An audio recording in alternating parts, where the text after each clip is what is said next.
Ça fait 8 mois que j'envoie des CV et le téléphone, il reste silencieux. Kofi, t'as pas dormi encore? J'ai envoyé encore 6 CV hier soir. Logistique, sécurité, nettoyage, restauration. J'ai même postulé pour agent d'entretien dans un hôtel. Tu te rends compte? Et alors quoi? Y a pas de honte dans le travail. C'est pas la honte qui me dérange. C'est pas la honte qui me dérange, Aminata. C'est le silence. Personne rappelle. Personne. Combien de fois j'ai regardé mon téléphone aujourd'hui en espérant voir un numéro inconnu? 0. Encore 0. Cette liste, tu l'as construite toi-même. Ne la détruis pas.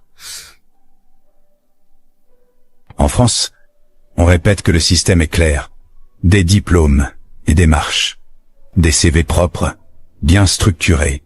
Mais entre l'envoi d'un CV et l'appel attendu, il existe un silence étrange. Frère, j'ai parlé au chef de mon entrepôt. Il m'a dit de t'envoyer ton CV directement à lui, pas via le site. C'est quoi comme poste? Préparateur de commande, nuit, mais c'est de l'intérim au début, au moins t'as un pied dedans. Intérim, combien d'heures? 35 heures, pas plus, mais frère, c'est mieux que rien, non pas? J'ai un BTS en gestion logistique, fait au Ghana, validé ici, et je dois mendier un poste de nuit en intérim à 35 ans? Je sais, frère, c'est pas juste. Mais ici, c'est comme ça. On lui explique qu'il faut accepter de commencer en bas. Mais combien de fois faut-il recommencer en bas pour être reconnu à sa juste valeur? Monsieur Kofi Mensah? Oui. Donc vous cherchez dans quel secteur? Logistique, principalement. Mais je suis ouvert à tout, vraiment. Restauration, sécurité, livraison. Vous avez une adresse email? Oui, tout est dans le CV. Vous êtes disponible immédiatement? Depuis 8 mois. Vous avez vos papiers en règle?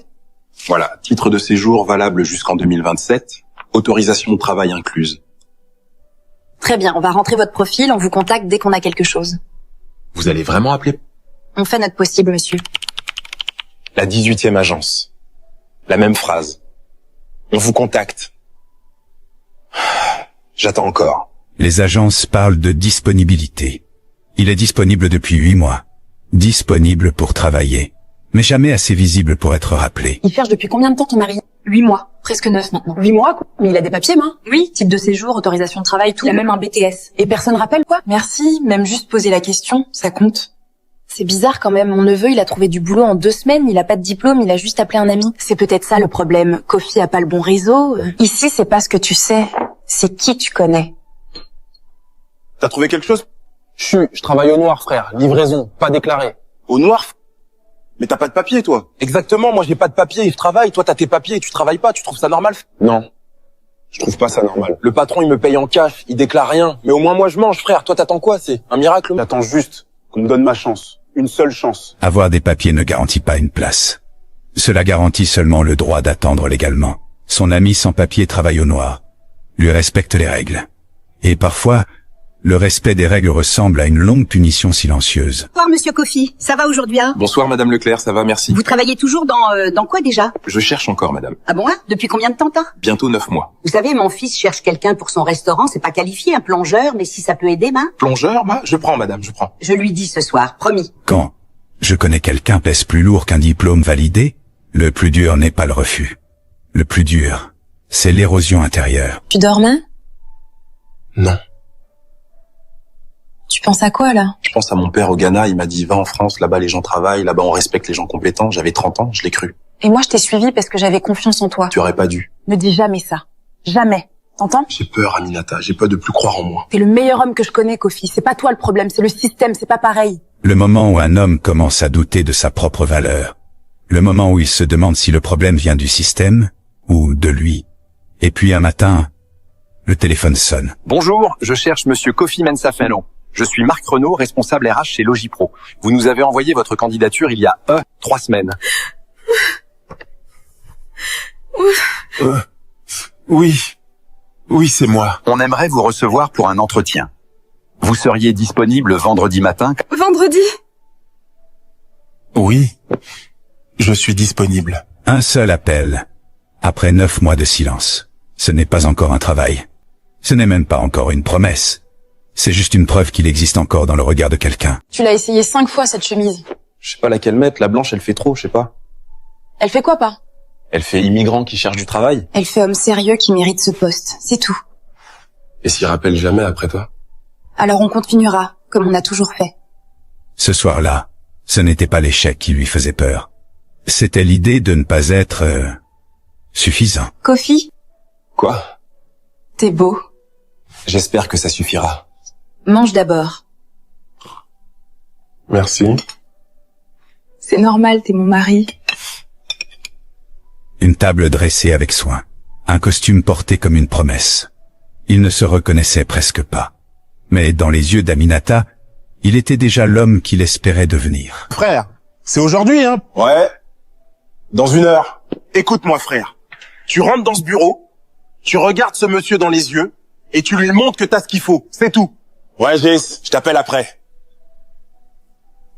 Parfois, la foi de l'autre est plus forte que la nôtre. Bonjour, Kofi Mensa, entretien avec Monsieur Renaud, 9 heures. Vous avez une pièce d'identité, va? Voilà, titre de séjour valable jusqu'en 2027. 3e étage, salle B, l'ascenseur est à droite. Le plus dur n'était pas l'entretien. Le plus dur, c'était d'entrer en sachant qu'il devrait prouver qu'il mérite d'être là. Monsieur Mensa, Marc Renaud, asseyez-vous, je vous en prie. Donc vous avez un BTS logistique obtenu au Ghana. Et il a été reconnu par le niveau Bac+2 ici en France. Pourquoi vous n'avez pas retrouvé de poste depuis votre CDD de 2022, ça? Parce que personne ne m'a rappelé. Malgré les candidatures, malgré les agences, malgré tout. Gestion d'une équipe de 12 personnes, optimisation des flux, réduction des pertes de 23% sur 2 ans. Les mots étaient maîtrisés, les chiffres précis, les années d'expérience solides, 5 ans de gestion, des résultats mesurables, des équipes dirigées. Tout était là. Et pourtant, il y avait ce silence après, au Ghana. Mais seconde qui pesait plus lourd que toutes les autres phrases. Alors il a tenu son regard. Au même moment, dans un couloir d'hôtel, Aminata poussait son chariot. Elle travaillait pendant qu'il se battait avec des questions. C'est aujourd'hui l'entretien de Kofi? Oui, en ce moment même. T'arrives à travailler, toi, Pain? J'ai pas le choix, si je travaille pas, on mange pas, c'est aussi simple que ça. Il va s'en sortir, tu sais. Sophie, tu sais combien d'entretiens il a eu en 9 mois? Combien, quoi? 1, celui d'aujourd'hui, en 9 mois, un seul entretien. Elle n'a jamais arrêté de travailler. Pour 2, l'amour, parfois, ce n'est pas des grands discours. C'est continuer malgré la fatigue. Continuer malgré la peur. Continuer parce qu'il faut manger demain. Kofi, alors? C'est fini. Il était poli. Il a noté des choses. Il a dit qu'ils allaient me recontacter. On vous recontacte? Ouais, la même phrase. Rentre à la maison. Je prépare quelque chose ce soir. Encore, on vous recontacte. Une phrase polie qui ressemble trop souvent à un au revoir. Le soir, autour d'un repas préparé comme pour une fête, il a enfin dit ce qu'il gardait en lui. Il a regardé mon CV, et il a fait une tête quand il a vu que mon expérience était au Ghana. Juste 1 seconde. Mais j'ai vu. T'es sûr, là? Aminata, je le sais. Ce regard, ça fait 9 mois que je le vois partout. Dans les agences, dans les entreprises. Ce regard qui dit, c'est bien, mais c'est pas d'ici. Je suis fatigué, Aminata. Je suis vraiment fatigué. Pas fatigué de chercher, fatigué de devoir prouver que je mérite tout le temps. Devoir prouver que je suis compétent, que mes papiers sont vrais, que mon diplôme est valide, que mon expérience compte. J'en peux plus. Écoute-moi. Ce que tu vis, c'est réel. C'est injuste. Et t'as le droit d'être fatigué. Mais tu vas pas t'arrêter là. Pas ce soir, pas demain. Ce regard. Celui qui dit, c'est bien, mais pas d'ici. Être compétent ne suffisait pas. Il fallait convaincre qu'il avait le droit de l'être. Aminata ne lui a pas promis que ce serait facile. Elle ne lui a pas menti. Elle a reconnu l'injustice. Elle a reconnu la douleur. Mais elle lui a rappelé tout ce qu'il avait déjà traversé. On ne s'arrête pas au dernier obstacle quand on a survécu à tous les précédents. T'as encore pas dormi? J'ai appelé ce matin l'entreprise du fils de Madame Leclerc, le restaurant. Et quoi? Le poste est pris. Depuis 2 semaines. Aminata, j'ai envoyé 237 CV. 237. J'ai eu un entretien, un seul. Combien encore? Dis-moi, combien encore avant que ça change bas? Kofi n'a pas abandonné. Il a fait ce que font tous ceux qui n'ont pas le luxe d'abandonner. Il a continué. Mail après mail. Il marche dans Paris sans destination. Comme si la ville pouvait lui offrir par hasard ce que le système lui refuse méthodiquement. Dans une vitrine, il ne voit plus l'homme confiant en costume. Il voit la fatigue, le doute, l'usure. Je sais plus quoi faire. Je sais vraiment plus. T'es où, frérot? Bon, bouge pas. J'arrive. Quand il appelle David, ce n'est pas pour une opportunité. C'est pour avouer, à voix basse, qu'il ne sait plus quoi faire. T'as jamais eu envie de tout lâcher, de rentrer là? Chaque année, pendant les 3 premières années, chaque année. Pourquoi t'es resté? Parce que rentrer, c'était admettre que tout ce qu'on avait raconté à la famille, c'était du vent. Et j'avais pas le courage de faire ça. Mon père m'a appelé dimanche, il m'a demandé comment ça avançait, j'ai dit bien, j'ai dit ça avance, alors que... Je ne sais pas. T'as fait tout ce qu'il fallait faire, les papiers, les diplômes, les CV, les agences, les entretiens, t'as rien fait de travers, c'est pas toi le problème, tu m'entends là? Alors c'est quoi le problème, David? Face à son ami, Kofi ose poser la question interdite. Partir ou rester? Rentrer serait reconnaître l'échec. Rester, c'est continuer à se battre sans garantie. Pendant ce temps, à l'appartement, Aminata fait les comptes en silence. Les chiffres sont froids, impitoyables. Sophie, le loyer c'est dans 10 jours. Mon salaire à moi, ça couvre pas tout, pas sans le salaire de Kofi. Aminata, vous avez besoin de quoi? Non, c'est pas pour ça que j'appelle. Je veux pas d'argent. Je veux juste... est-ce que ton frère... La logistique. Je lui ai parlé, Aminata. Il dit qu'il recrute que des gens qu'il connaisse déjà ou des recommandations internes. D'accord. Merci quand même. Aminata. Vous tenez comment? On fait comme tout le monde, on tient. Son salaire ne suffit pas. Elle ne demande pas d'aide pour l'argent. Elle demande une chance, une ouverture, même minuscule. Quand la réponse est encore non, elle ravale sa peur. Le restaurant de mon fils, vous avez appelé? Oui, madame, le poste était déjà pris. Oh mon Dieu, je suis vraiment désolée, il m'avait pas dit que c'était urgent. C'est pas votre faute, madame. Attendez, mon voisin du deuxième, monsieur Ferrard, il a une société de nettoyage, je sais c'est pas votre domaine, mais cherche des gens sérieux. Voulez-vous que je lui parle? Oui, madame, s'il vous plaît. Une porte s'entr'ouvre. Madame Leclerc propose une piste. Ce n'est pas la logistique. Ce n'est pas le métier pour lequel Kofi a étudié. C'est une société de nettoyage. T'as pleuré aujourd'hui. Comment tu sais pas? Tes yeux. J'ai peur, Kofi. Moi aussi, j'ai peur maintenant. Le loyer, les courses, je calcule tout depuis des semaines. Je dis rien parce que je veux pas rajouter du poids sur toi, mais... Dis-moi. J'ai demandé plus d'heures au travail, ils peuvent pas me les donner. J'ai regardé un deuxième emploi, la nuit. Garde de nuit dans une résidence. Non. Non, Aminata, tu vas pas faire ça, t'entends? Ça.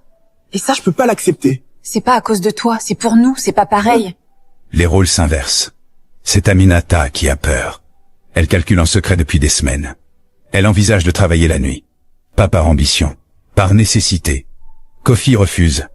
Non par ego, mais parce que la voir s'épuiser pour compenser son chômage lui serait insupportable. T'es debout tôt, frère. Je vais déposer des CV. Encore? Assieds-toi une seconde. Des gens comme toi, qui ont fait tout bien. Qui ont les papiers, qui ont le diplôme. Parce que toi, t'avais l'espoir que les papiers allaient changer les choses. Moi, j'avais même pas cet espoir-là. T'aurais fait quoi à ma place, fin? La même chose que toi, je continuerai. Parce qu'on n'a pas d'autre choix, frère. On n'a jamais eu d'autre choix. Le plus dur, ce n'est pas seulement de galérer. C'est de voir que même ceux qui ont fait tout comme il faut galèrent aussi. Les papiers ne sont pas toujours une clé. Parfois, ils ne sont qu'une promesse incomplète. Mais malgré tout, il faut continuer. C'est quoi? Monsieur Ferrard, la société de nettoyage, il m'a reçu ce matin sur recommandation de Madame Leclerc. C'était un contrat d'essai, moi? 2 semaines d'essai, nettoyage de bureau, la nuit. 12 € de l'heure. Comment tu te sens? Je sais pas si je dois être heureux ou triste. C'est du nettoyage, Aminata. J'ai un BTS, 5 ans d'expérience en logistique, et je vais nettoyer des bureaux la nuit. C'est du travail, hein. Oui, mon père avait un proverbe. Celui qui refuse le petit chemin n'arrive jamais à la grande route. Je comprenais pas ça avant. Et maintenant, Maintenant, je comprends. Mais ça fait quand même mal de le vivre. 2 semaines d'essai. Nettoyage de bureau. La nuit. 12 € de l'heure. Kofi ne sait pas s'il doit être heureux ou blessé. Peut-être les deux à la fois. Celui qui refuse le petit chemin n'arrive jamais à la grande route. Aujourd'hui, il comprend enfin ces mots. Mais comprendre n'efface pas la douleur. Cela donne simplement la force d'avancer malgré elle.